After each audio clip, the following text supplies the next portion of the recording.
بسم اللہ الرحمن الرحیم۔ بعض روایتیں لوگوں کے درمیان میں بیان کی جاتی ہیں، ان کو حدیث کہہ کر بیان کیا جاتا ہے، لوگ حدیث کہہ کر لکھتے ہیں، حدیث کہہ کر شیئر کرتے ہیں، جبکہ وہ حدیث نہیں ہے۔ تو اس طرح کی 10 روایتوں کو یہاں ذکر کیا جا رہا ہے۔ ان روایتوں کو حدیث کہہ کر بیان کرنا جائز نہیں ہے بالکل بھی، اور نہ حدیث کہہ کر لکھنا جائز ہے، اور نہ حدیث کہہ کر شیئر کرنا جائز ہے۔ پہلی روایت، مسجد میں بال کا ہونا ایسا ہے جیسا کہ مردار گدھے کا ہونا، اس لیے مسجد سے بال نکالنا ایسا ہے جیسا کہ مسجد سے مردار گدھے کو نکالنا۔ یہ بے بنیاد روایت ہے، اس طرح کی کوئی حدیث موجود نہیں ہے۔ ایسے ہی دوسری روایت اس طرح سے بیان کی جاتی ہے کہ ایک صحابی کے چہرے پر داڑھی کا صرف ایک ہی بال تھا، انہوں نے اس بال کو بھی کٹوا دیا، تو حضور اقدس صلی اللہ علیہ وسلم نے ارشاد فرمایا کہ تم نے وہ ایک بال کیوں کٹوا دیا؟ اس سے تو ایک فرشتہ جھولا کرتا تھا۔ تو اس کو بھی لوگ خوب بیانوں میں بیان کیا کرتے ہیں، یہ بھی بے بنیاد اور جھوٹی روایت ہے، اس طرح کی کوئی روایت موجود نہیں ہے، کوئی حدیث موجود نہیں ہے۔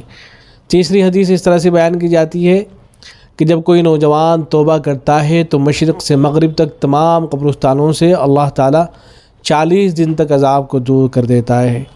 یہ بھی بے بنیاد روایت ہے، لوگ اس کو بہت شیئر کیا کرتے ہیں، یہ صحیح نہیں ہے۔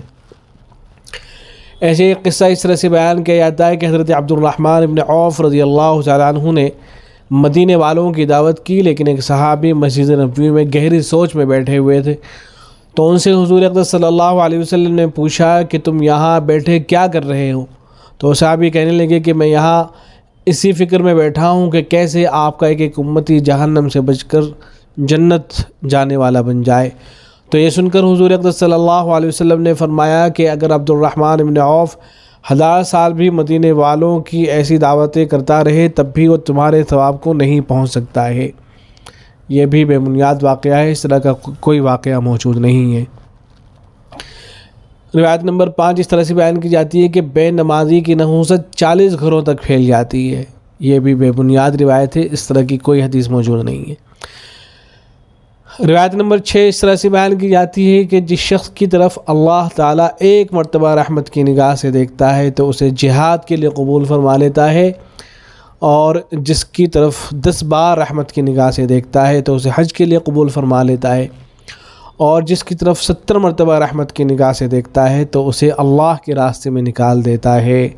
یہ بھی بالکل جھوٹ ہے، اس طرح کی کوئی روایت موجود نہیں ہے۔ 7ویں روایت اس طرح سے ہے کہ جب استاد اور طالب علم کسی بستی سے گزرتے ہیں تو اللہ تعالیٰ اس بستی کے قبرستان سے 40 دن تک عذاب کو ہٹا لیتا ہے۔ یہ بھی بالکل بے بنیاد بات ہے، اس طرح کی کوئی حدیث موجود نہیں ہے۔ 8ویں روایت اس طرح سے بیان کی جاتی ہے کہ جب کوئی داعی کسی قبرستان سے گزرتا ہے تو اللہ تعالیٰ اس قبرستان سے 40 دن تک عذاب کو ہٹا لیتا ہے۔ یہ بھی بالکل بے بنیاد بات ہے۔ 9ویں روایت اس طرح سے بیان کی جاتی ہے کہ حضور اقدس صلی اللہ علیہ وسلم نے تندور میں روٹی لگائی لیکن وہ نہیں پکی۔ جب وجہ پوچھی گئی تو فرمایا کہ جس چیز کو محمد کے ہاتھ لگ جائیں اس کو آگ نہیں چھو سکتی۔ یہ بھی بالکل بے بنیاد روایت ہے، اس طرح کی کوئی روایت موجود نہیں ہے۔ جو کچھ بیان کیا جاتا ہے اس سلسلے میں وہ موضوع منگھڑت ہے۔ اسی طرح سے 10ویں روایت اس طرح سے بیان کی جاتی ہے کہ جو شخص اللہ تعالیٰ کے راستے میں نکلتا ہے تو اس کے گھر کی حفاظت کے لیے اللہ تعالیٰ 500 فرشتے مقرر فرما دیتے ہیں۔ یہ بھی بالکل بے بنیاد بات ہے۔ تو اس طرح کی جو بھی بے بنیاد روایتیں ہوتی ہیں ان کو ہرگز بیان نہیں کرنا چاہیے۔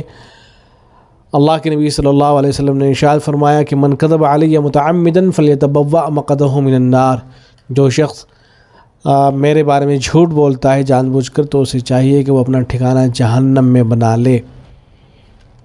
تو اس لیے حدیثوں کو بیان کرنے کے سلسلے میں احتیاط کرنی چاہیے۔ کوئی بھی بات نبی اکرم صلی اللہ علیہ وسلم کی طرف منسوب کر کے جبکہ وہ حدیث نہ ہو اور یہ کہہ کے بیان کر دینا کہ یہ حدیث ہے، بالکل بھی جائز اور درست نہیں ہے، بہت بڑا گناہ ہے، تو اس کا خیال رکھنا چاہیے۔ یہ درحقیقت ایک پوسٹ تھی جو مفتی مبین الرحمان صاحب کی لکھی ہوئی ہے، تو اس سے متعلق یہ سوال آیا تھا کہ کیا یہ روایتیں ان کو موضوع اور منگھڑت قرار دیا گیا ہے، کیا یہ بات صحیح ہے؟